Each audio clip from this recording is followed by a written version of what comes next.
Okay, good evening. Last week, we're continuing the series of Pirkei Avot. Last week we finished the 5th chapter completely, and today we're starting the 6th chapter, and it's the last one. It should take 2 to 3 lectures to finish it, maybe more or less, we'll see as we go. The last thing we finished last week, the last subject was that the reward is based on the efforts of the person. Every person has different difficulties on keeping mitzvot. Some mitzvot is easy for Reuven and it's very difficult for Shimon, and it's the other way around. In general, you should know this world is like a choir, like an orchestra. There's many musicians that they play their instruments, and there's one conductor, and he wrote the music for each one of the musicians, and he can tell the best which one does his job, which one doesn't do his job. But everyone has his own role in a music. You know, nobody can do if the violin guy will do something else, he's not going to do his job. Everyone has his own obligation, his own life is designed based on the way Hashem wanted it to be. Therefore, there's no point of jealousy. You should be jealous with somebody else. I wish I was him. I wish I had what he had. There's nothing to do one with the other. Your job is this, and this is how you're going to gain your reward. And plus, you should know that every person has different Yetzer Hara than the other. That's why there's no way to compare between people. It's very difficult to compare. So that's where we finish Lefum Tzara Agra. And today we're starting the 6th chapter, and this is how it starts. Shanu Chachamim B'lshon HaMishnah Baruch Shebachar Bahem U'B'Mishnatam. It starts like this. It says like this. This in general, it's include Braitot. What does it mean, Braitot? In Torah Shebe'al Peh, in Oral Torah, you have Mishnah, Mishnah, and you have Braita. What's Braita? Braita, it's Mishnayot that were not generally included in the Talmud. When Rabbi Yehuda Hanassi wrote the Mishnah, he collected all the best Mishnayot that were presented in the best way by the most important rabbis, and he collected them into one thing, which we call the Mishnah. But some of the Mishnayot that were not included, they were left out, they're called Braitot. Braita comes from the Arabic word bara. Bara means outside, you know? So that's why they call Braita. Here we see that in the Pirkei Avot, some of these Braitot were also included. Let's give an example of what this chapter is going to talk about. Mainly about the importance of the Torah, how do you gain Torah, what's the secret for a Jew to be able to be knowledgeable in Torah, in what's the most recommended way to gain knowledge. All these topics are going to be included in this chapter. Rabbi Meir says, כל העוסק בתורה לשמה זוכה לדברים הרבה. There are 2 levels of learners. People who learn just because they're afraid of the punishment, and they know that the same way to learn Torah is the biggest reward, not to learn Torah is the worst punishment. Therefore, they don't want to take risk. They don't want one day to be punished, and they learn. They force themselves to learn. Or they learn because they want to get a good shidduch. They know, if I won't learn, no serious girls will want me. Because in a Jewish world, the most important thing, in a kosher Jewish world, not in a fake Jewish world, in a real kosher world, Jewish world, 99% of marriage is decided by the guy on his knowledge in Torah. It's the most important thing. If he knows a lot of Torah, all the other things are not so important, which means if he's rich or poor or handsome or not so handsome, his family is the greatest or not, that doesn't matter so much. Why? Because he's a diamond. Diamond, you don't argue, you take it.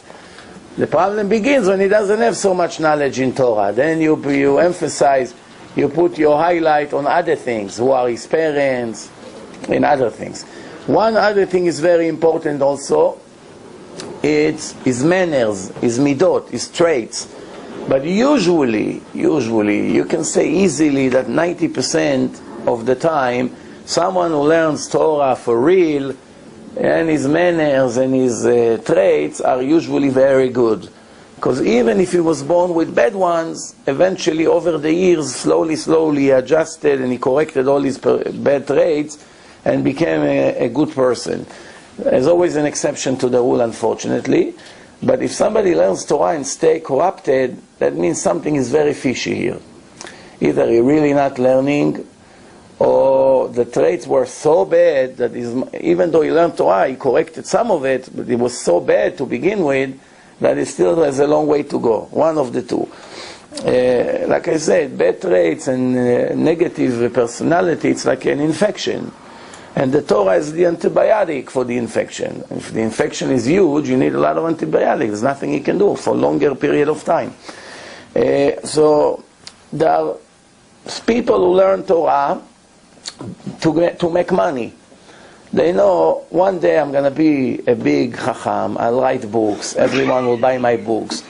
They invite me here to speak, they invite me there to speak, then I have my own yeshiva and I have my synagogue and people will give money and I live comfortably and it's very good. I'm not going to have to go kill myself working in a field, being a farmer, you know. So that's one reason why he decided that he has to learn Torah.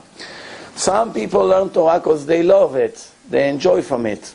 It's great. It's real fun. If you get used to it, it's like drugs. You cannot leave it for a minute. But all these reasons that I mentioned are not good. What's the real reason to learn Torah? Because it makes Hashem happy. That's the goal. That's the ultimate highest level. If you reached in your life a level that you want to learn Torah, why? Because you know it's in Hebrew, it's לעשות נחת רוח ליוצרנו, to make great feeling, great joy and pleasure to HaKadosh Baruch Hu that his children sitting and learning his Torah. And if you do it just because he wanted, therefore it doesn't matter any kind of Torah you're going to learn. Whether you enjoy, whether it's not, not everybody enjoyed all parts of the Torah equally. Right? Some people love Chumash. They love the stories of the Chumash. Very nice. But Gemara, it's very difficult for them. They have to work so hard with the brain that it's really like it's a hard work for them. So they try to avoid it. Somebody who learns to make Hashem happy, anything is going to learn. Whether he enjoy or not, it doesn't matter. As long as I make him happy. I didn't come to make myself happy. I came to make him happy. So what do you want? I know you like me to learn Gemara. It's the highest level of learning. Let me try to learn Gemara. So that's called Limud Torah Lishma, L'Shem Shamayim. That's what it means, Lishma. So Chazal taught us also a secret that if a person, obviously in the beginning, he doesn't get to that level that quick, but if he's going to invest and train himself and do it again and again and again, eventually for sure, is going to reach that level of learning Torah Lishma. Mitoch shelo Lishma ba Lishma. If you start not for the sake of heaven, one day for sure you'll get to that level that you do it for the sake of heaven. So that's a very good thing. Kol ha'osek b'Torah Lishma, what's his reward? Someone who learns Torah Lishma. Zoche ledvarim harbe. What does it mean, Zoche ledvarim harbe? He gets many different rewards. Many, not one reward, many different rewards. The Mishnah continue, ולא עוד, and not only that, אלא שכל העולם כולו כדאי הוא לו. What does it mean? The whole world, it's worth for Hashem to keep the entire world only for Him alone. If you have now today 6.4 billion people, let's say all of them became wicked, and there's one person who is in this level, that he sits and learns Torah in his room somewhere alone, is the only tzaddik in the whole world, like in the time of Avraham Avinu, how it started, was only very few tzaddikim in the world, not that many. Or even Rabbi Shimon Bar Yochai, when he came out of the cave, after 13 years, him and his son, they learned with the Malach, they wrote the Zohar, the Kabbalah. So he told his son, it's worth it for HaKadosh Baruch Hu to keep the whole world just for you and me, for the Torah that we are learning in such level, It's worth it for him to keep the whole world just for both of us. All the other is not so important anymore. When you have such a thing in the world, it's very, very heavy thing. It's a very important thing. כל העולם כדאי הוא לו. It's worth it for Hashem to run the whole world just for him alone. נקרא רע. Hashem called him my friend. Interesting. אהוב. My lover. I love him. He is considered a lover of Hashem. His title in Shamayim, this guy is a lover of Hashem. Also, אוהב את הבריות.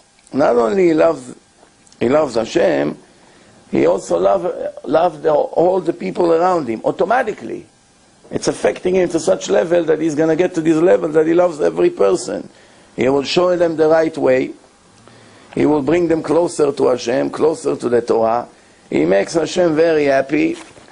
משמח את הבריות. Everyone who knows him are proud to be his friend. Wow, how lucky that I have this guy as my friend, or my Rav, or whatever it is. מלבישתו ענווה ויראה. Automatically he becomes humbled. He gets this zchut. And he's fearful. It's needless to say, he has fear from Hashem, fear and respect. מחשרתו להיות צדיק וחסיד וישר ונאמן. He becomes a chassid, it's the highest level of righteous person. Tzaddik, and honest and decent and faithful. Look how many things he gets in his life. It makes him far away from the sin, to go far away from the sin. Gives him lots of merit. He always will have the best advices for people because the spirit of Hashem is on him. He will develop his wisdom to the highest level. He will be a real hero in his life. He becomes a king. Eventually he goes higher to the head, to the top of the pyramid. And he starts getting the secrets of the Torah, which means Kabbalah. The example for that was the Vilna Gaon. When he was 9 years old already, he went to such a high level that the angels were begging him to teach him the secret of the Kabbalah. And he said, no, I have my time to get to it by myself. I don't want you to teach me, to serve it to me. The Gaon Mivilna, 9 years old, what he reached in few years that he was sitting and learning Torah, since he went to kindergarten in 6 years or 5 years that he learned, it's more than a person learns in 100 years today. Such a level of a person. He was a genius to begin with, but a serious genius that took advantage on his wisdom to do the right thing. So, megalim lo razei Torah, the angels comes and teach him the secrets of the Torah from Shamayim. Raz means a secret in Hebrew. Yeah, Sheneemar, what we say, Sod Hashem li'reav, the secrets of Hashem to those who are fearful from him and faithful to him. הוא נעשה כמעיין המתגבר. He becomes like a spring water, like a spring that keeps coming up and there's no end to his knowledge, to his wisdom. He never stops. He's very humbled, lots of patience, he's down to earth, very easy to forgive if somebody did something bad to him. He has no ego whatsoever, and he becomes the perfect human being. For what mitzvah? Many people learn Torah. You know, we have more than 100,000 people who learn Torah. How many of them got to this level? Why? Because to learn L'Shem Shamayim, Lishma, it's the highest level of learning. The highest level of learning. Okay, so this is the first Mishnah. Amar Rabbi Yoshua ben Levi. Rabbi Yoshua ben Levi was one of the greatest Amoras in Eretz Israel. And it was right when the generation of the Tanaim ended, the generation of the Amoraim came right after, so he's the first generation of the Amoraim after the Tanaim, so his level is very close to the Tanaim. The Tanaim, the ones who wrote the Mishnayot. And right after that came another generation of the Amoraim who translated the Mishnayot to more simple understanding, because it was very difficult for the people to understand, because it's very deep, the Mishnah. So he was the beginning of the Amoraim, which is very close to the Tanaim. That's why he was on a very high level. And this is what he says. Every day you have an echo, an announcement coming from Mount Sinai, where Mount Sinai is in a desert somewhere around Saudi Arabia, Jordan, Israel, somewhere in between there, Mount Sinai. The echo, the announcement is, Oy lahem labriot me'elbona shel Torah. What a shame to the people, to the public, for insulting the Torah. Which means there is an announcement in the Middle East, somewhere in a desert where Har Sinai is, the Mount Sinai, for every Jew who doesn't take the Torah serious. He learns when there is a shiur right across the street once in a while. No, he'll do a favor. He'll cross the street and go to learn. He won't give anything from his time. Even when he sits in a car, he listens to the lousy 1010 news. He has an opportunity to take CDs and at least learn something while he's driving to work and coming back. That could be right there, 2-3 hours of learning. What is he listening to? Music, news, speaking about all kinds of nonsense, all kinds of clowns, comedy. There's no end to how much regret people will have when they see what they could have and what did they do. When they see all this nonsense that I was listening to in my car while I was on the road, and as a matter of fact I could have taken advantage on this time. It's time that is gone from our life.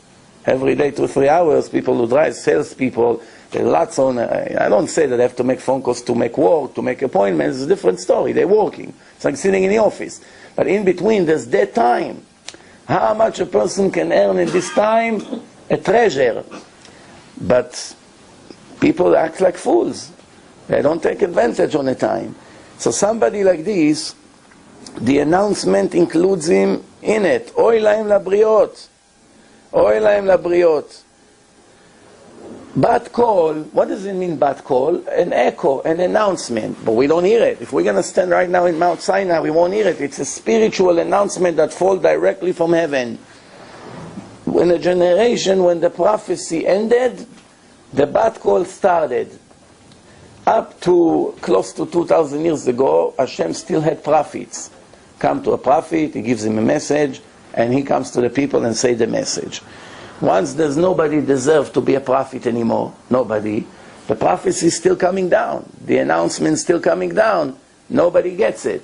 But it's there.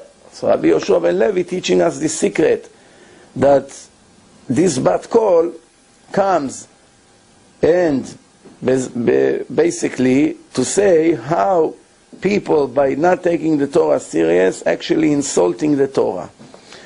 One other way to insult the Torah is the Torah is on the shelves in your room, in your house, and you never open it. You never read it. You never learn, nothing. So that's the way, that's called Ilbona shel Torah. Ilabon, la'aliv means to insult. Someone who doesn't sit and learn Torah nikra nazuf. Nazuf means that your boss is calling you for a meeting, and in that meeting he gives you like a warning. Not really a warning. It tells you, I just called you to tell you how disappointed I am from you, from your work, from your behaving. So that's, everybody understand that this kind of meeting is one meeting before the next meeting, which will be get out of here for good. It's called nazuf in Hebrew. Nazuf means that you already have a bad mark in your file. Wake up before it's too late. שנאמר נזם זהב באף חזיר, אישה יפה ושרת טעם. The pasuk in Mishlei 11, verse 22, this is what it says. Imagine if you have a pig and you take a beautiful ring and put it in his nose. In the old days they used to put jewels in the nose, not only in the ears, also in the nose, like a round, it looks like a ring. It's called nezem. So it says, it says like this: Adam sheyodea Torah, a person that knows the value of the Torah and neglect it, doesn't care, doesn't learn. What is it like? It's like a pig that has a very precious jewel in his nose, and what does the pig's nose? What does a pig does with his nose all the time? Push it into the garbage, into the bathroom. Anything he sees, he eats. But first he comes and smells, and then he begins to eat. So putting the gold inside the bathroom, inside all the waste, it's like a person that has the Torah and doesn't open and learn it. This is like an analogy. And Aluchot Maaseh Elokim Hema, the 10 Commandments, the boards that we got, it's the hand of Hashem. It's a letter from Hashem to the Jewish nation. Ucharut al aluchot. Chazal said there's a secret here. Charut and cherut sounds the same. What's the difference between charut and cherut? Charut means when you write something, you engrave something in a marble. That's it. It's writing. It's a permanent writing. Nobody can erase it. So charut, it's what I just said, and cherut means freedom.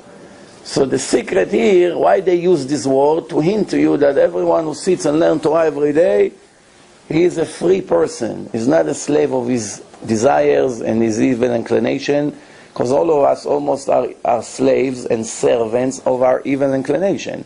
I want food, I want this, I want that, I don't want this. But a person that learns a lot of Torah, he released himself from these cords of the evil inclination that doesn't let him live. Only push him always to the negative side. He's free. It's like taking off his handcuffs. Oh, I want to go and learn.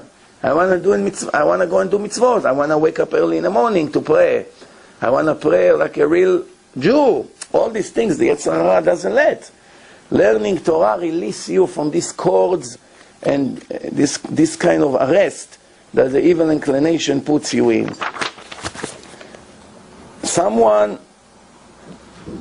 We're going into the third Mishnah now. Alomed michavero perek achat. Someone who learns from his friend one chapter. One chapter.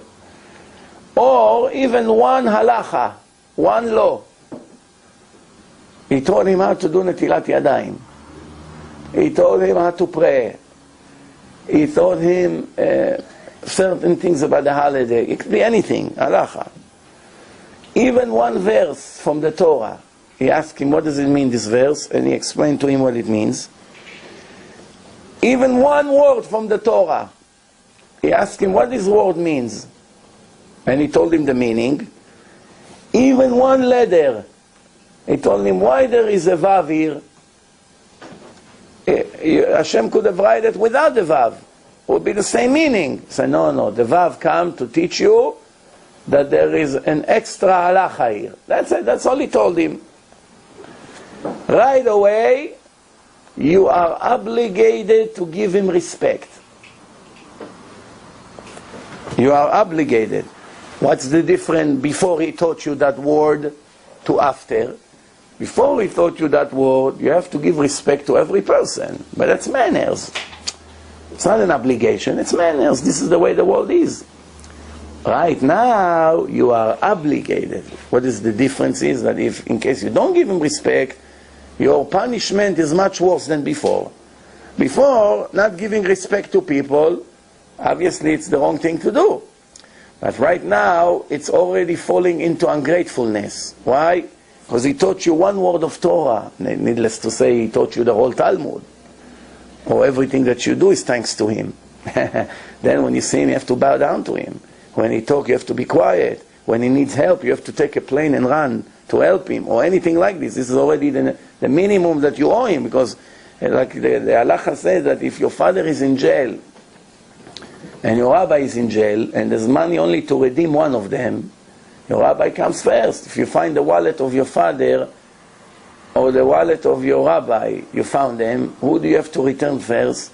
To your rabbi first. So they ask why? His father. Because his father brought him to this world, which is temporary.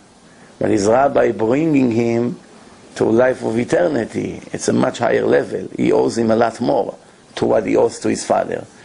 So he has to give much bigger respect to his rabbi than what he owes to his father. And most people don't know it. They know it. They don't know it. Then we continue and says like this. Sheken matzinu v'David HaMelech. We're learning it among many different ways to learn it. One of the ways to learn it is from King David, that he learned from Achitophel. Achitophel was a person who knows a lot of Torah in his generation, and he learned two things from him. That's it. Two things he learned from Achitophel. And right away David HaMelech called him Rabbi Alufi Meyudai, my champion, the knowledgeable guy, my rabbi. What do you mean the rabbi? You ask him 2 questions in your life, he became your rabbi? David HaMelech. Yeah. What did David HaMelech learn from him? He learned from him, one time in one of the lectures I explained that when David HaMelech wanted to build Bet HaMikdash, Hashem say, your hands spilled too much blood in a war, even though it was the right thing to do because you went to war.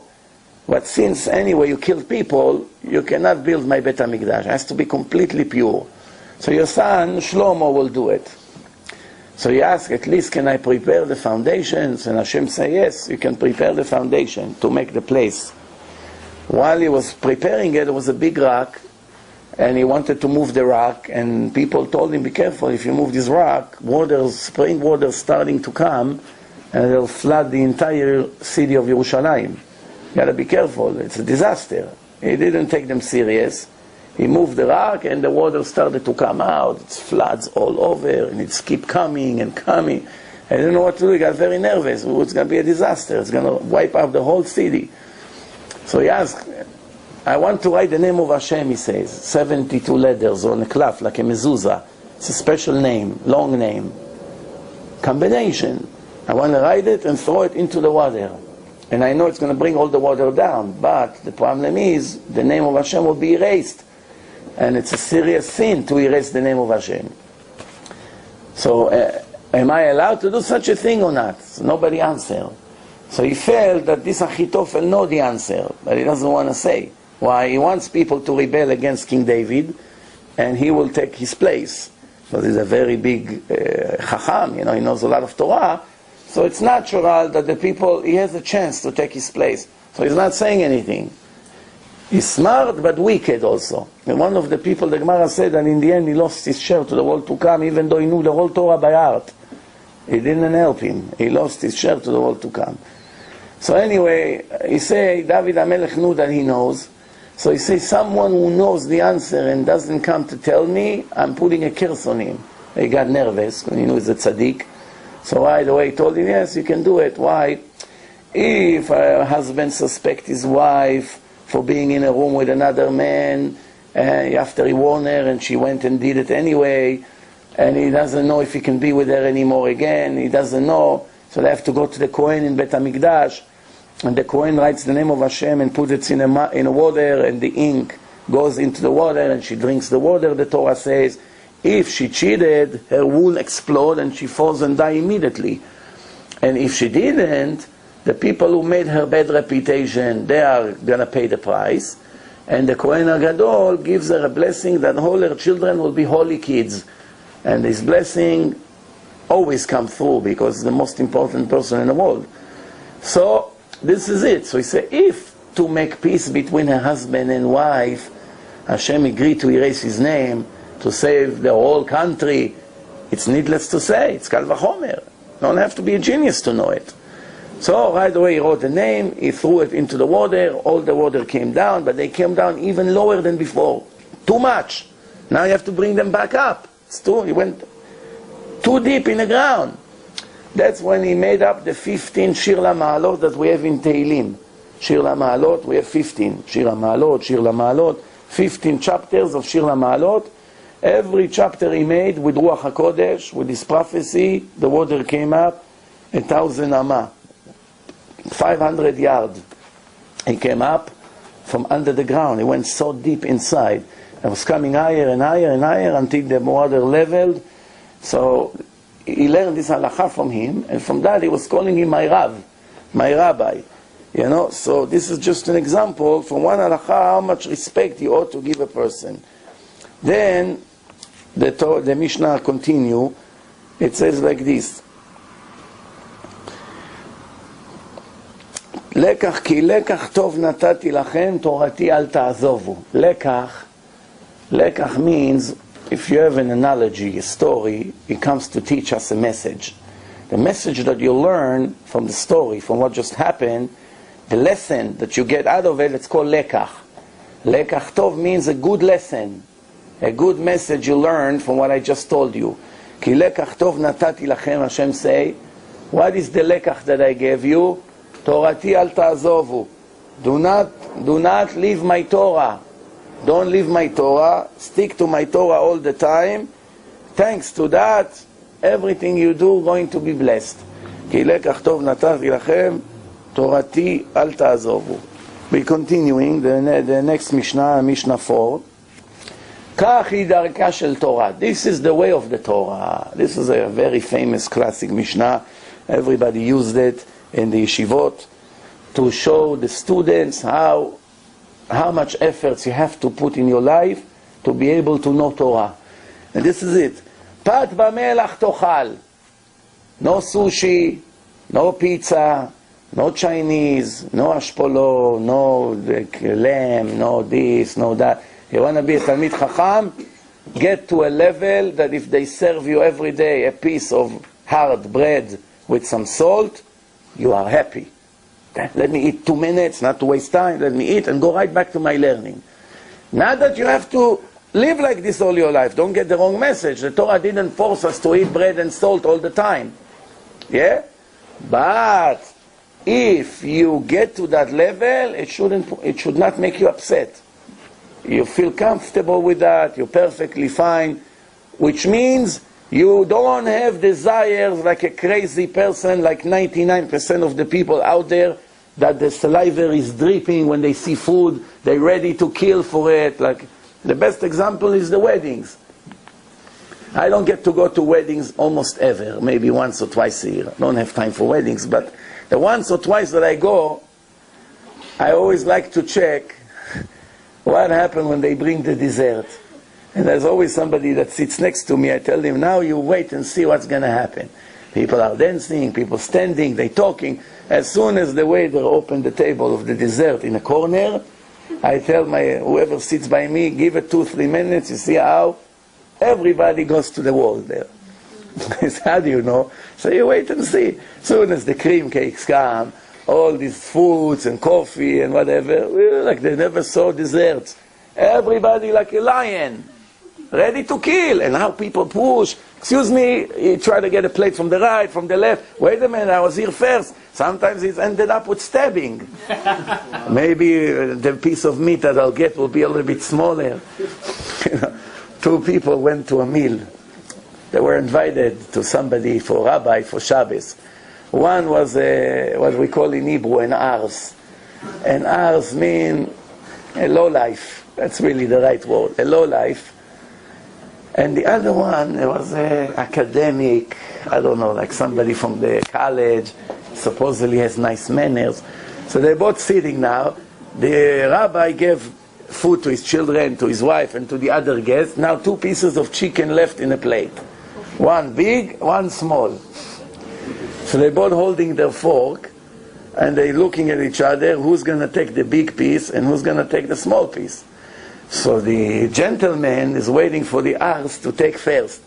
So of course, what's the ars going to do? He takes the big piece. So I told him, shame on you. Why are you taking the big piece? Don't you have manners? So he said, what is your problem? He said, if I would be you, I would only take the small piece and leave the big piece to the other guest. He said, oh, you would take the small piece? So here it is, take it. Not only a mouse, a fool also. Finally, try to teach him manners, he doesn't even understand. So anyway, Pat b'melach tochal. My friend, don't ever worry what to eat. Whatever your wife put on the table, just eat. Don't ever make comments. One rabbi, his wife was making him tea. He was drinking the tea every morning and ran to the yeshiva. One time he left a little bit from the tea. She was thirsty. She came to finish the cup. Salty tea. She's been putting for months salt instead of sugar in the tea. He didn't even tell her, not to upset her. He drink the tea with salt and go to the yeshiva. You understand? Big deal, salt. Rabbi, I don't eat frozen. You know, in our house we don't eat frozen. Only fresh. Who are you? Who are you? In 5-10 years the worms will eat you.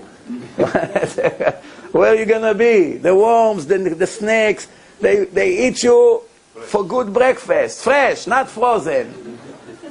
What is this nonsense? I don't eat frozen, we don't eat this, I only eat whole wheat, we only eat here.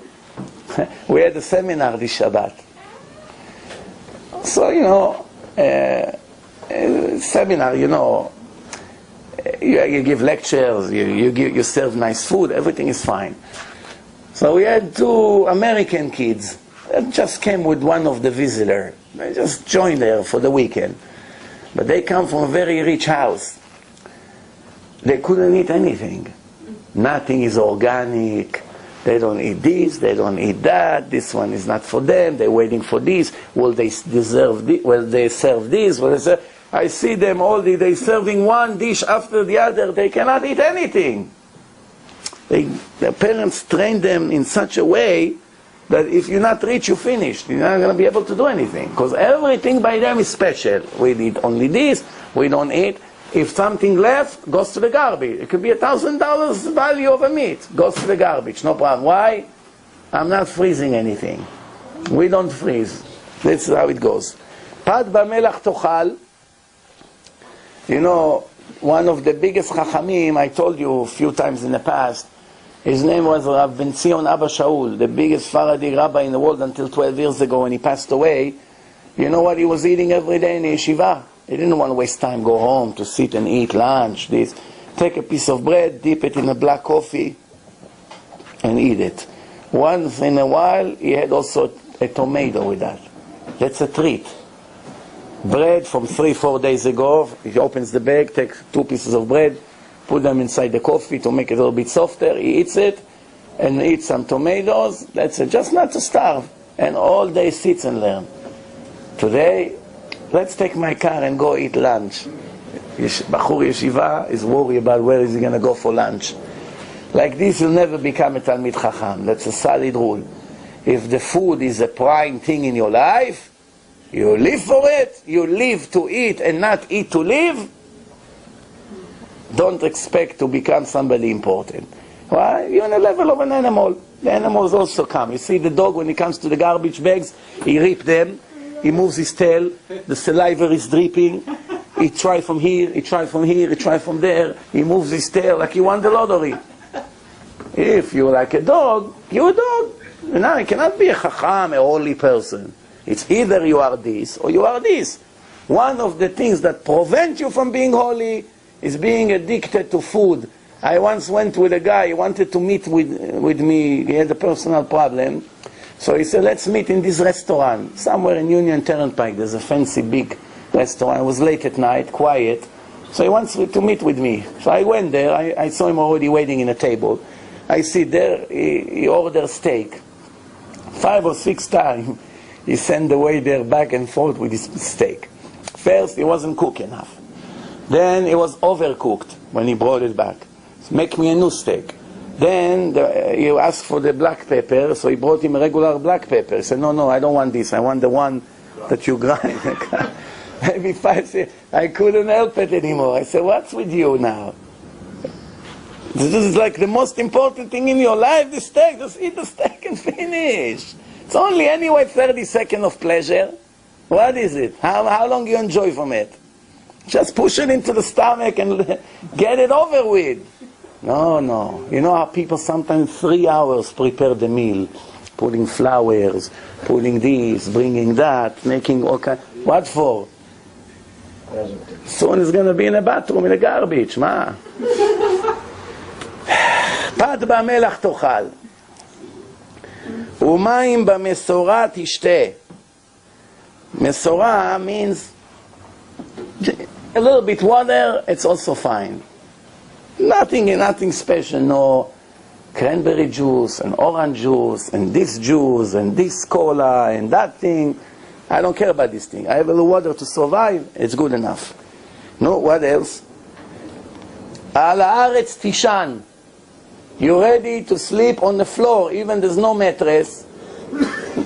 You need to sleep on the floor, you sleep on the floor. You sleep on the floor. I'll tell you a story. If Levi will give me some air, then I'll tell you a story.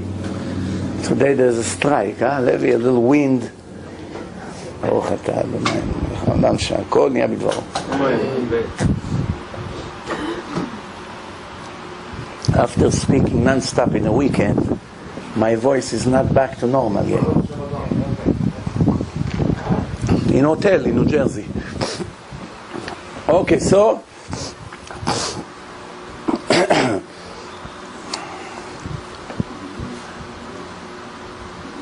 Rav Shach, I told you once a story that he walked with his shoes for 1 week to go back to the yeshiva, and Rav Isser Zalman Meltzer bought the shoes from him and gave it to his grandchildren, and today it's in a wall unit in Lakewood.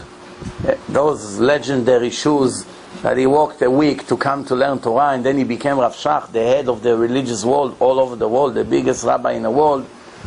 So Rav Shach, when he was young, when he was in high school age, his uncle asked him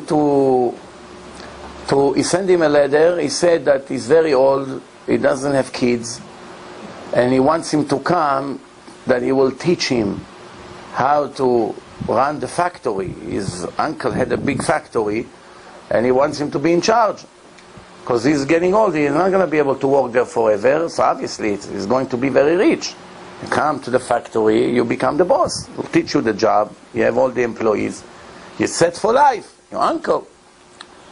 So he started to think, I'm suffering here so much. He was a kid. I don't have a mattress. The yeshiva had X amount of mattresses, not like today, every poor yeshiva still have beds. I always say poor people today compared to 100 years ago, they're rich. Take a poor person the way he lives today, put him 100 years ago, he's considered a very wealthy guy. He has an apartment of his own, he drives a car. 100 years ago they had a little lousy donkey, 500 years old. The donkey from Avraham Avinu's time, still riding it. What? You know how hard it is to walk? There's no bathroom. Person wants to go to the bathroom, he has to go in the middle of the night in the bushes. No toilet paper, no tissues, no light, snakes are crawling, you hear them at 2 o'clock at night, freezing, snow. Think about the life, mamash like dogs. There he comes to his bathroom, he sees himself 10 times, one from the right, one from the left, the mirror here, the mirror there, a special a screen over there, air condition, beautiful. Rabbi, we're very poor. 15 TVs in his house, vacation, but no money to pay for his children to yeshiva. But he has a lot of money for the televisions, for the cables, for 5,000 channels. For that he has money. Rabbi, it's a necessity, can't live without it. So anyway, so Rav Shach doesn't have a mattress. Why? The yeshiva have X amount of mattresses, and only the people who are older, they get a mattress. The young kids, yalla, you sleep on the floor, habibi, ma. There's nothing else. So you sleep on the floor, winter, the floor is freezing. It's not like here wood. Floor is from stone, like in Israel. So they freeze on the floor, and it's not comfortable, the back hurts, then you're tired all day. No, he sleeps on the floor. So when he got that letter, the Yetzer Hara got him and say, Eliezer, what do you need this life? Go, you have a beautiful room, you eat normal, be a businessman, and you learn before or after work, what? So that's the story Rav Shach said when he was a very old man. When did he say that story? When? One time in the middle of the learning in yeshiva, he was the Rosh Yeshiva Ponovich. He said to one of the students, you want to go with me to a funeral of a woman? He said, Rabbi, it's worth it to leave the Torah now and go to a funeral? He said, yeah, it's very special to me. It was pouring rain, mabul, flood, pour rain, heavy rain, cold day. He took an umbrella, the other guy and a Rav, they went with the car, they got to the cemetery, heavy rain. What can you do? Funeral. You see that he goes there, he reads Kaddish for her. Rabbi, you know this woman? Who's this woman? So he said to him, all the Torah that I have in my life, I owe to this woman. And believe me, he learned more than 80 years after that incident when his uncle sent him the letter, 80 years after. So he told him, why, how come we never heard of this woman? Who is she for you? She's your aunt, what? He said, no, a stranger. Just when I told the Rosh Yeshiva, tomorrow morning I'm leaving, I don't even have a mattress here, my uncle needs me in a business, I was ready to leave in the morning. I was all set up, everything packed.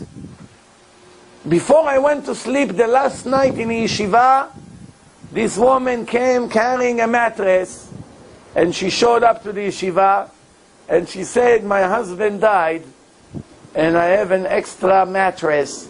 I didn't know what to do, so I decided maybe you need mattresses. I was standing outside, I say, yeah, I don't have a mattress, I sleep on the floor.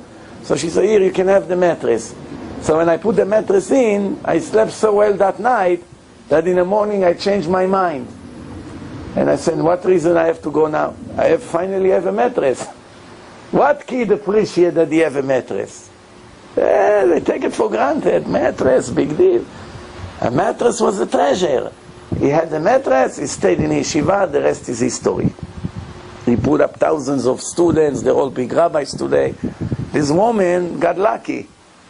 Because in life, Hashem pays you reward based on your efforts, based on your intention, based on how much money it cost you.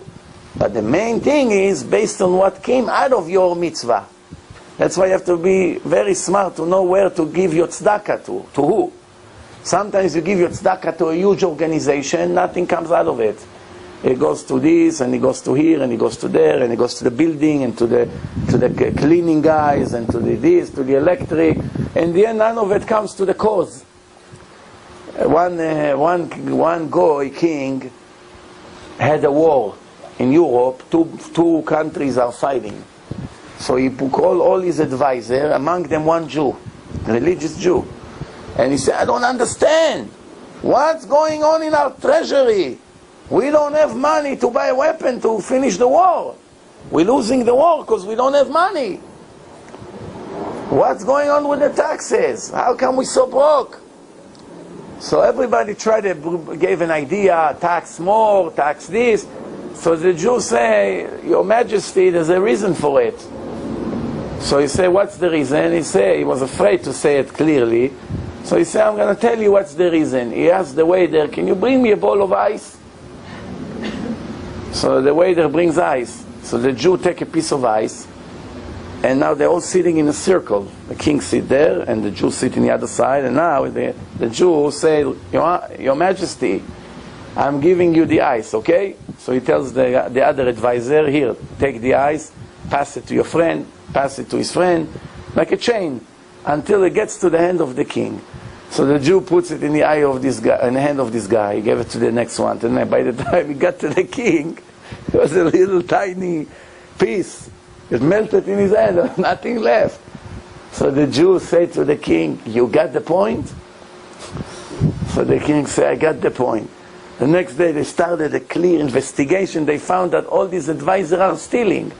The money comes, $1 million came to the account of the country, nobody looks, right away 200,000 he put in his pocket. Then he sets another phony things, he sends money there, sends money, he makes supposedly there's expenses. By the time the money is supposed to go to the cause, there's nothing left. So the king got the point. It goes to too many ends. And everybody takes a little bit more from it, until nothing is left. So, that's how Rav Shach got saved from a mattress, and this woman got lucky. Because imagine if she give the mattress to some homeless guys that drink on the street, vodka one after the other. What would come out of this mattress? 2-3 days later he will die anyway, vomit while he's sleeping and choke from his alcoholism. And the mattress will become mud on the street, wet, goes to the garbage. No mitzvah, almost no mitzvah. That's it. So you have to also get lucky what's going to happen with your tzedakah. But it's not about luck, it's about Hashem's supervision. He directs every penny where it's going to go. The Chafetz Chaim, in his time, in one of the yeshivot, they had collectors. And they sent one collector to collect money. So he was walking with his legs from one house to the other, collecting money for the yeshiva. One time, one year, he showed up with a horse and a carriage. Imagine a collector for yeshiva such and such shows up with a beautiful Lexus outside. I came to collect money for our yeshiva. Right away, if you wanted to give him 1,000, you take a zero off. Drive a Lexus, you want money for the yeshiva. That's the way people think. So when the rich guy used to give them 100,000 ruble every year, that was the main budget of the yeshiva, and everything else to close some gaps here and there, you know. But that was like the foundation. The guy showed up, the rich guy looks from his window, I see he comes with a horse, 2 horses and a carriage. Psh, the yeshiva is doing very well. So he gave him 5,000 ruble. He wrote him a check, 5,000 ruble. He went to the Rosh Yeshiva. He said, this is what he gave me this year. The Rosh Yeshiva said, get in a horse, I'm coming with you directly to him. The rich man see after a few days, the carriage comes back again, this time with the Rav. They go inside, the rabbi say, no, what happened? What's different this year? We're not good anymore, we stopped learning, we're not learning, we don't need money anymore. So Rabbi, I tell you the truth, I'm very careful how I give my tzedakah. All the years I saw your men come with a sack, dirty clothes, walking weeks from house to house. My heart was for him. I gave generously. Now he shows up with this carriage. It shows that you're doing well. There's other places, maybe they need the money more.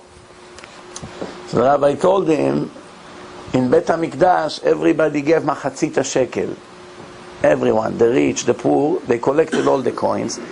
Some of the coins went to bring food for the horses. Some of it went to Kodesh HaKodashim, to the highest place in the world. How Hashem decided that the money that Reuven just gave will go to get straw for the horses, and the money that Shimon gave goes to the Kodesh HaKodashim? Wow, what's going on? Depends how you give.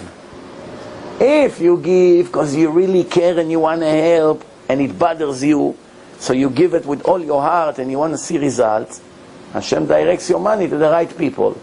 If you give only because they put pressure on you and you're embarrassed, and because everybody else say and you're embarrassed not to say, so you also say, or they'll give you a gift in return, then that's not any level of tzedakah here. The lowest level. So he goes to the bathroom to buy toilet paper or to buy soap for the dishes. You understand? So whatever in the end comes with your... Also, I always look at myself, at all these people who gives me money for the CDs, and I make the CDs and give out. I wish it would be 100 times more, because I had what to do with the money, but it comes very, very little. But the little that we have, you can already see that some batches have more blessing than the others. Like let's say if I made 1,000 and I use them in the next three days, you sometimes can see that with this batch there's more blessing than with the previous batch. One time I had a guy, he wrote 1,500, that used to be in the time of the videotapes, before it was CDs. I don't know, maybe 7-8 years ago, it used to be videotapes. So this guy, I gave him a videotape. I showed him, you see what we give? It was still $1 each, the videotapes. Pack, nice, beautiful printing, everything, $1 videotape. So he said, okay, I want to give. I said, okay, how much you want to give? So he wrote a check, $1,500. So the videotapes is very difficult because every 50 is a big box.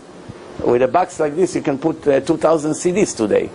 As far as room, it was a much harder work because everywhere I went to the lecture, I had to carry a big box and give videotapes out. But I gave one videotape to one guy. In my eyes, I saw that tape made 17 Jews that were like Goyim, made them fully ultra-Orthodox. That tape, which was $1 from his $1,500. I don't know what's happened with all the other ones, because they went to people. But that one I gave to somebody that I knew personally. Him, his wife, today they have 3 or 4 children. His brother and his wife, and they have 2 children. His sister and her husband and 3 children. his parents, 17 people, and it's going to grow to hundreds of religious people. So you see that guy, Hashem was happy from his mitzvah. Somebody else may give, he may not be so lucky that how many people become religious. So in the end, you also get not only based on how much you gave, what came out of your mitzvah. I one time saw a singer, very famous religious singer, the Baal Tshuva, but a fake one. He came to collect money with his producer. They made a whole dinner. They invited all kinds of people. They're collecting money. The next day, accidentally, somebody else that I know is telling me that he just came back from the weekend in Atlantic City, in a casino. That guy went from Friday to Saturday. They went there Sunday morning. The dinner was Saturday night. Sunday morning they went to the casino. He saw them losing tons of money in a casino. These two, they claim they don't have, they need money. Two crooks. They took all the money and went to the casino and lost all the money. You understand? So even that, the Gemara say in Baba Kama, I think it's Rav Nachman, he says like this. He said it's based on Navi Yirmiyah. The Navi Yirmiyah say to Hashem.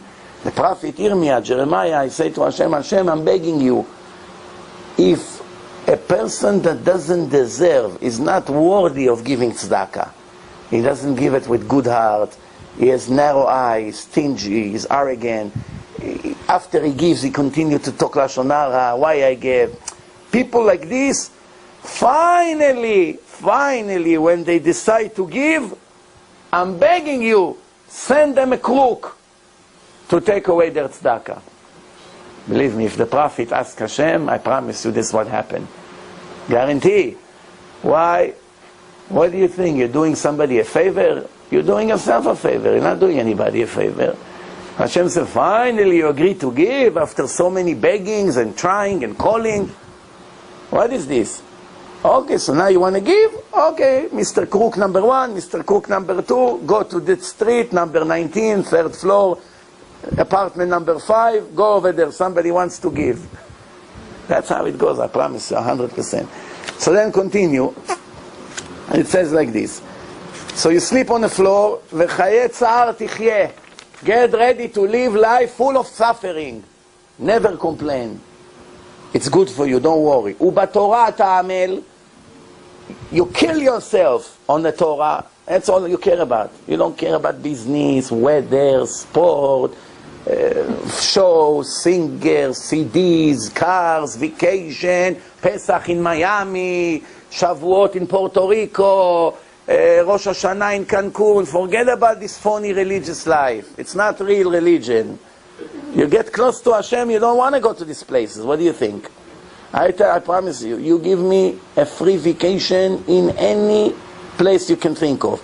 In a suite of the king of Saudi Arabia, I don't know, whatever they have there, diamonds are falling from the ceiling, I don't even go there.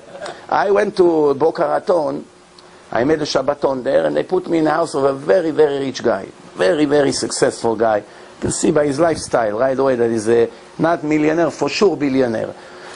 So we're speaking, we're talking, we get to know each other. You know, we walk to the shul over there. It's not a sauna, it's Gehenom in this world, the weather. See what the weather. So he asked me, so every Shabbos I go with a bicycle. I can't take this suffering, going 20 minutes to the shul in this heat.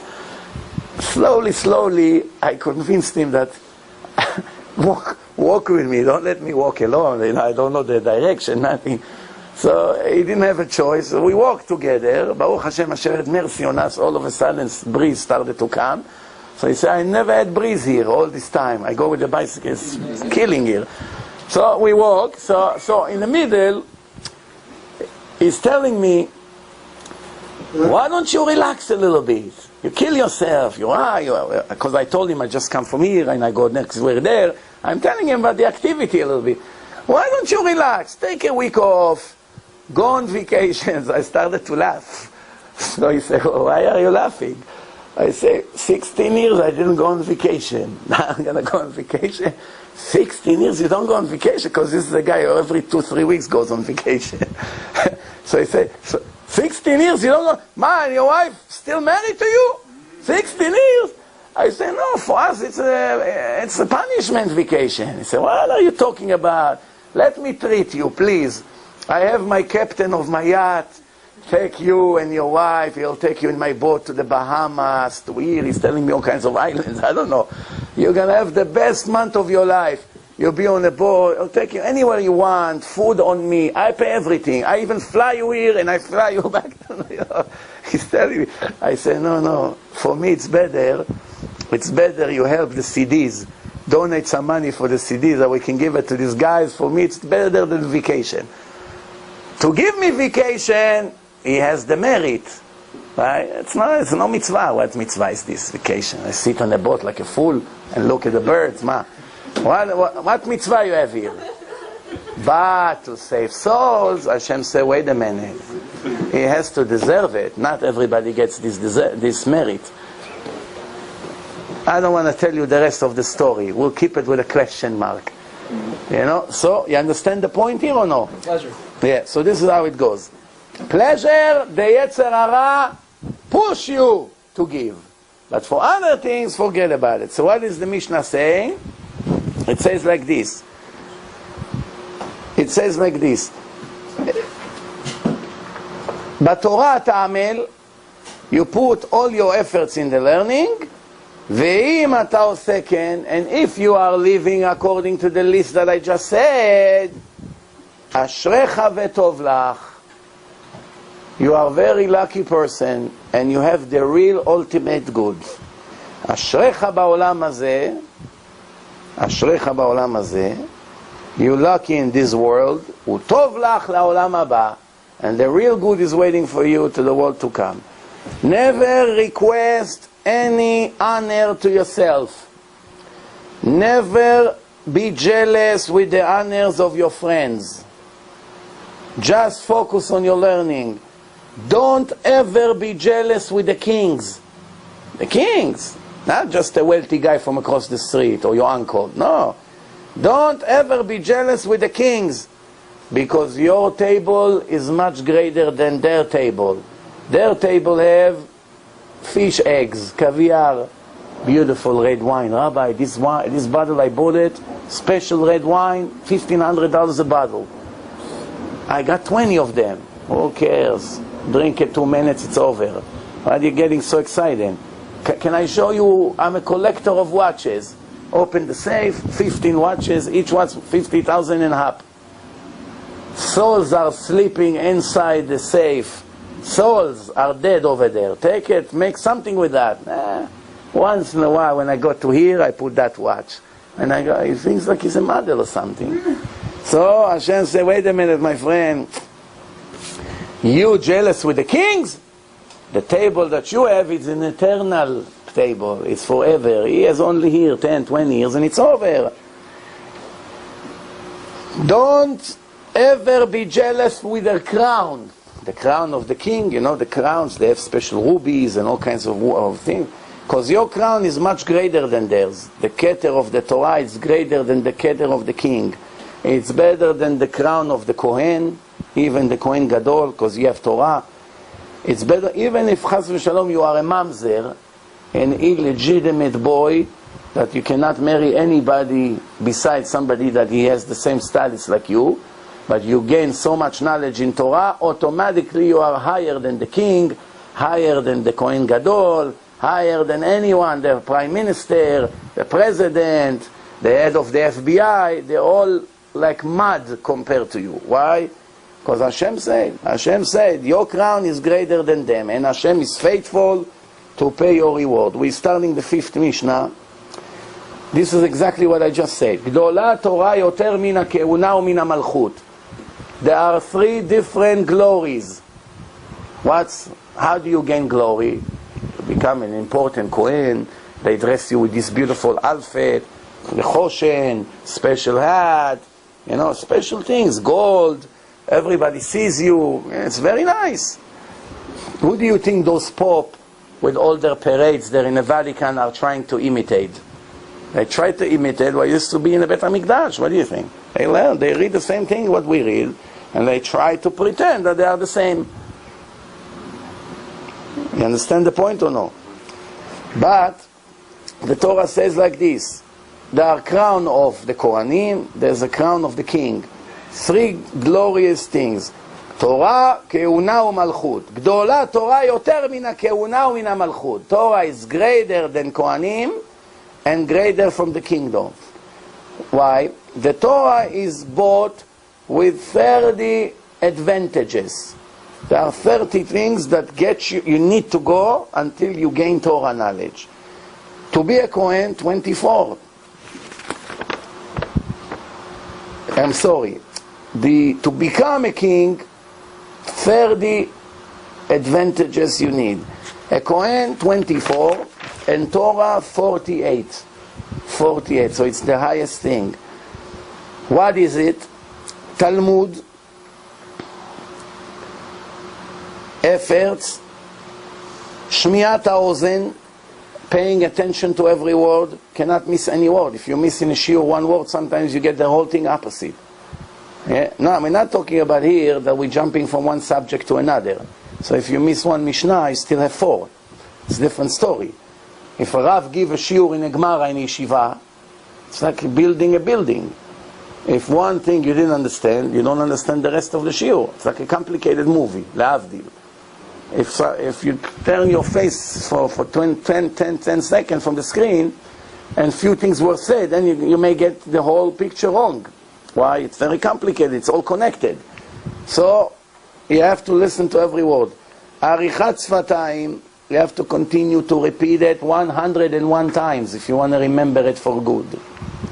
101 times is not like 100 times. 100 times, there's still a chance that after a few years, 10, 20, 30 years, you'll forget it. If you learn 101 times, there's no chance to forget. That's it. You have it for eternity. Bebinat Alev, what does it mean, Bebinat Alev? That you have to go deep as much as possible, not just briefly. Like sometimes I ask the kids, did you learn? Yeah, I finished. Ask them one question, they don't even know where you are. Sometimes in yeshiva like this, a person can be 10 years in yeshiva, he learns, then you ask him, you tell him, explain me that Tosfot. In the Gemara, Tosfot asks a question and answer. What's the question? So he answer, like they say no, in Hebrew, pachot or yoter, more or less. You know, more or less. More or less, decide. It's not the same, more or less. If it's more, it's good. If it's less, it's not good. So he tells you roughly, 10, 20% he got, the rest you have no idea what's going on. So what happened to students like this? They don't want to waste all day, so they go, they move, they continue. I know my cousin, when he learns, he never gets up from the page until he understands it perfect, 100%. So one time he said something in his shiur, in his lecture to his student in a yeshiva. So one of them said, how do you know? So he lost his patience for a second. So he told him, tell me, I want to ask you a question. Did you ever stand with your feet, not sit, stand, 8 hours straight on 4 words in Rabbi Akiva Iger until you understood it or not? As the commentators on the Torah, they speak in a very, very sophisticated way. Very, very deep, sophisticated, and very short. One of the reasons they speak in such language, it's all like chords. Like you have to kill your head to try to understand what they want. Because they speak in such a short way. Instead of writing 5 sentences, they write a word and a half. And you have to understand what they meant. 2 words is the question, 3 words is the answer. No, go and read their mind now. For one reason is, when they wrote the commentaries, they wrote it for themselves. So it's only like a reminder. So one day when I go over my notebook, that's enough for me to get the point. I just write the most important words, and I will know later to connect between them. That's one reason. Second reason is, they didn't have cheap paper like we have. Today the papers are processed, it's from the trees. From the trees they make paper. What pages they had? Leather, like in a Sefer Torah. It's very expensive, the cloth. Right? The parchment, what do you call it? Parchments. So parchments is very expensive. What do you think? Until they remove the hair of the cow, they process it in a lime, and they remove the hair, and they make it straight. Ooh, it's a whole world. And then finally you have a feather, you have to write. So since there wasn't enough, so they had to write very small and very, very short. Plus, also, that they were genius. It's like a computer. They get it. The Vilna Gaon, they found one of his books. The entire book is abbreviations. For instance, he wanted to write 5 words. He wrote 5 letters, and now you have to understand what those 5 letters mean. Then he goes to the next row, 7 letters, that's the next row. Right, to save room. For years, they're killing themselves to try to understand. Every few words, abbreviation, 7 words, 3 words, 5 words. No, go and try to understand what it is. They kill themselves again, and more people, and more, until finally they understood most of it. You understand? So, my cousin was telling him, there's 4 words in Rabbi Akiva Iger. In the end of the Gemara, I wrote a comment on this page. A few days ago, I was standing 8 hours like this, 8 hours without breakfast, without lunch, 8 hours just to understand those 4 words. Why? Because when I learn, I don't skip. Today, the students, 99.9%, they learn a little bit, 10, 20 minutes, they see they stuck, okay, let's move on. Like this, you'll never be a Talmid. If you jump, it's difficult. I can't, it's hard. I play Game Boy all day, how does he want to learn? The kids have all these colors and music, now you put them to sweat. A person that learns Gemara, smoke has to come out of his ears. You know, like when you burn an engine, if you have an engine and you press full gas, you feel that your car is going on fire. Why? Because the engine is working very hard. If your brain works very hard, it's much harder than carry heavy weight on your head, on your back all day. Because the brain makes the body much more tired than physical work. Sometimes people say, this guy is learning yeshiva. What do they do all day? Bring them for 10 minutes to the yeshiva and see how they fall asleep. Even they woke up at 12 in the afternoon, 12 or 5, they already sleep. What happened? 5 minutes in the Gemara, they fall asleep. A lawyer, a doctor, a judge, I'm telling you from experience. So, Binat Alev means dig with all your wisdom. Sichlut Alev,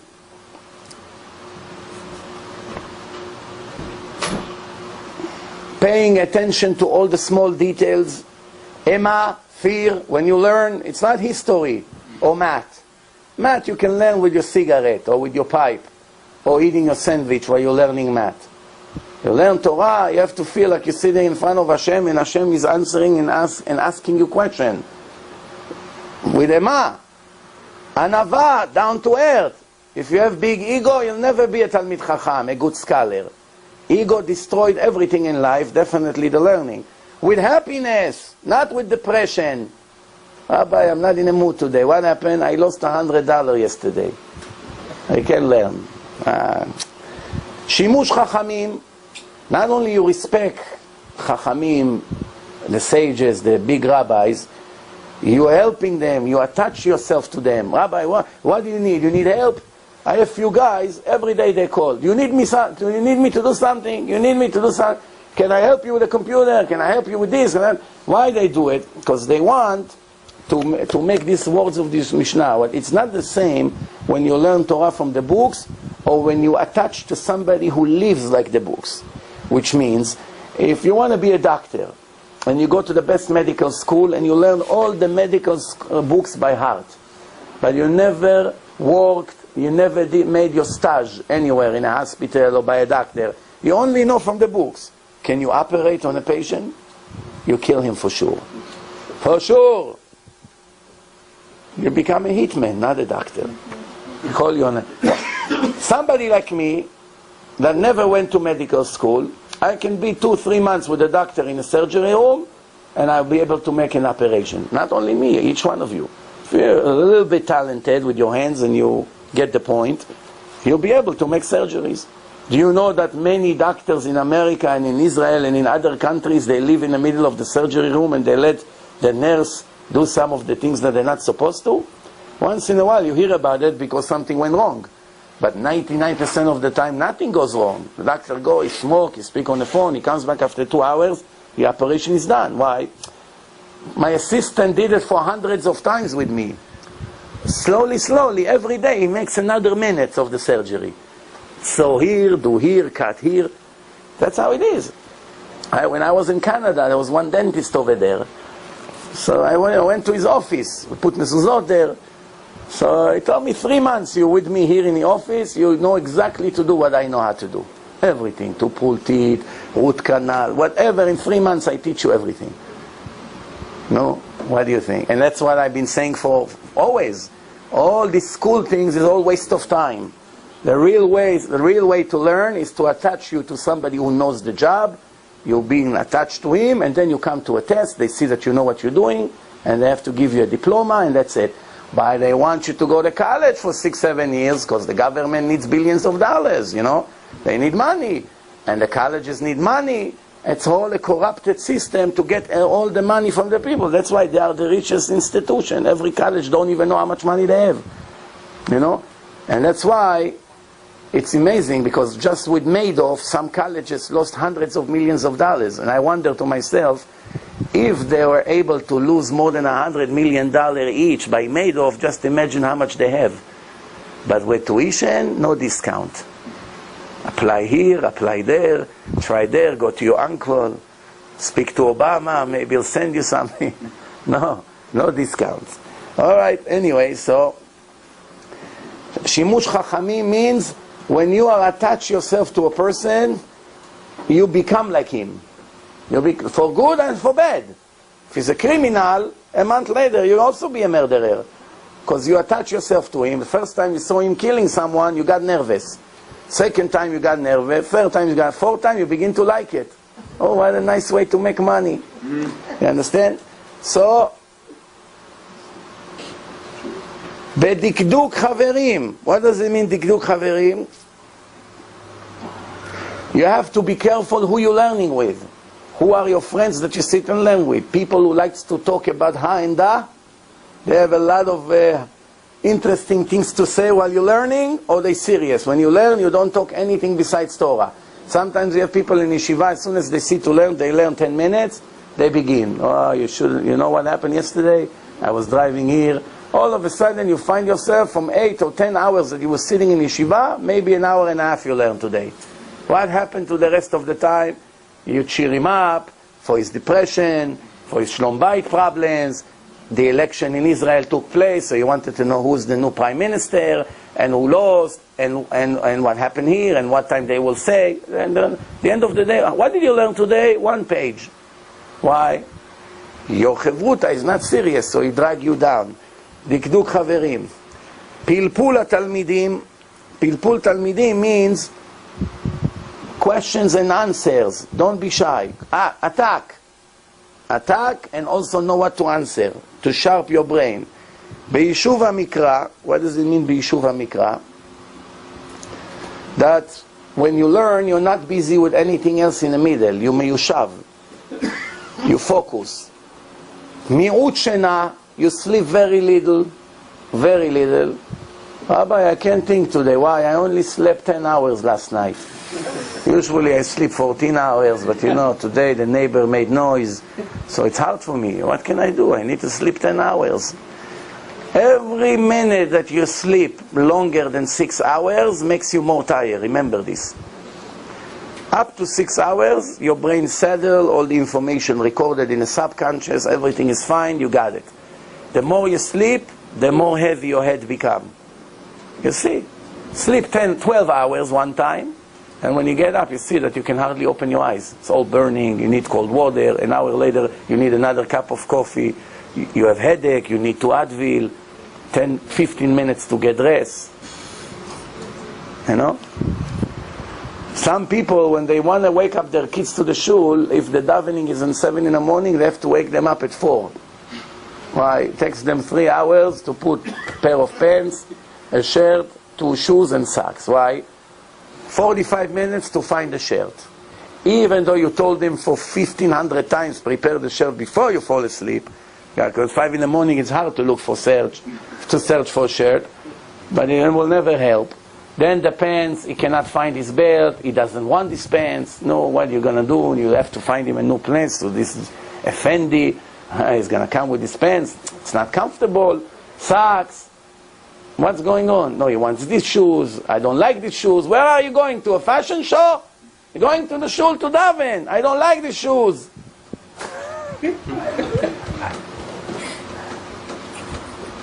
Don't worry, it's not you. Yeah, it's good, it's good. 5 minutes, he's ready. 5 minutes, downstairs already. So we continue. Mi'ut sicha. Don't talk too much nonsense. Beautiful weather today, Rabbi. It was a hot summer. The hottest summer in history, you know. All over the world. In Israel, in America. The hottest summer in history. When was the last hottest summer, the record? 1998. 13 years ago. So every 10, 13 years, we're going another step closer to Mashiach. Because what's going to happen? HaKadosh Baruch Hu will take the sun out of the cover. You know. We're getting closer there. Mi'ut ta'anug. Running away from pleasure. No cream cake for dessert? I knew I shouldn't come to this restaurant. Don't look for pleasure. Pleasure. It's not a sin to enjoy, don't get me wrong. Because you see that Hashem made the world with lots of pleasures. But to run after the pleasure, it's already a crime. To run. Addiction. I'm addicted. No, I don't like these cigarettes. I only like Marlboro. Not only you kill yourself, you care with what sword you kill yourself? What's the difference?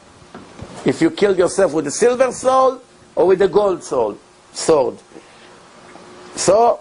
you know what I'm talking about. Too much pleasures. Mi'ut tzchok. Don't be a comedian. No, Hashem doesn't like comedians and clowns. He likes serious people. Serious. Every second thing, a joke. All day is like looking to laugh. You know, I know somebody in Israel, when I was young, before I became 20, his habit was to laugh at people. That's his pleasure. When do you find a lot of people that you can find some people to laugh at? In the weddings. So when the family or somebody has a big wedding, or bar mitzvah, whatever, then hundreds of people gathered. So him and another young guy, this guy is like in his 40s, and the second guy, not even 18, 17. They sit together, they drink a little bit, and now they're in a good mood. A clown that drinks is an atomic bomb. Before he drinks is a conventional bomb. After he drinks, it's already... So now they drink few cups. Now they're looking to hunt. What? A funny head, a funny body, a funny person, whatever, they go around. Now I'm not telling you a story, it's really happened. But how it happened with Ishtabach Shemo HaKadosh Baruch Hu sometimes show you Musar in front of your eyes. So this guy is calling him, the young guy's name is Yair, the older guy's name is Dani. So Dani is sitting in a table and Yair is going on a search. Then he comes, he says, Dani, you're not gonna believe what I found. This guy woke up. What? The ugliest guy in the world. Fat, cross-eye, head is crooked, no hair, scar on his nose. You look at this guy, you have enough material to laugh or hear. This guy jumped like a soldier. Where? I'm sitting not far and I see this whole thing. So they run. Then they go, he say, here, right there, make a right. He makes a right, he show him the guy. He looks at him and he say, you idiot, that's my father!